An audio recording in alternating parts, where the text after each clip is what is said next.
Hey there, fellow WordPress enthusiasts. I'm Christian from RackNerd, and today I'm going to walk you through some essential steps to take after you've just installed WordPress.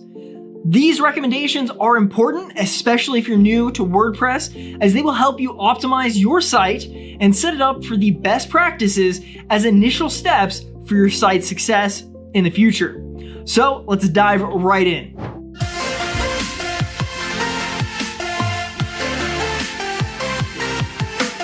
Okay, so before we get started with our guide, make sure that you already have WordPress set up and running. If you haven't already, just check out several tutorials on our channel that will guide you through it easily. I'll go ahead and put links in the description down below, so check those out at your convenience. Now, let me go ahead and share my screen here, and let's get started with the tutorial. All right, first things first, let's go ahead and clean up the demo content on our freshly installed WordPress site. This is important to give your website a clean slate. Go to the Posts, Pages, and Plugins section in your dashboard and delete all the sample content. Please pay attention to your screen as I go through the process myself and show you how it is done. And just simply follow along with me.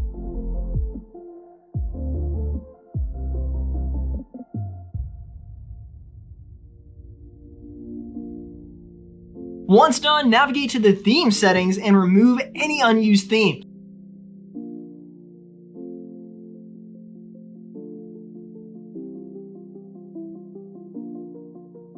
Now go ahead and head to the categories settings and edit the default category to align with your website's main keyword, or simply use general as your uncategorized category.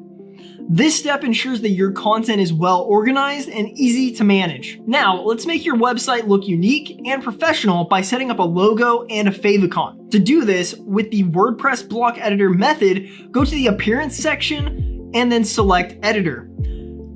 You'll be directed to the block editor for your homepage. Click on the header area twice, right between the My Blog site title and sample page navigation menu. A black plus icon will appear in the center of the header. Click on it and search for Site Logo. Upload your logo and delete the My Blog site title. Your logo should appear, replacing it automatically. You can just adjust the logo size to fit your liking. And don't forget to save your customization when you're done. Now let's move on to the general settings of your WordPress dashboard.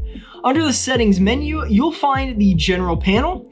Here you can edit your site title and tagline. This information is crucial for branding and SEO purposes, so make sure that it reflects your website's purpose and identity. In the reading panel, enable the excerpt and discourage search engine indexing. This is important while you're setting up your site, as you wouldn't want Google to index your website in its current state. We'll enable indexing later when your website is fully ready. Under the discussion panel, set up a default avatar. Choose Gravatar logo or any other option you prefer, but avoid using the blank avatar. We'll discuss Gravatar more in our upcoming WordPress series, so be sure to subscribe and stay tuned. In the permalinks panel, enable the post name option under the permalink structure.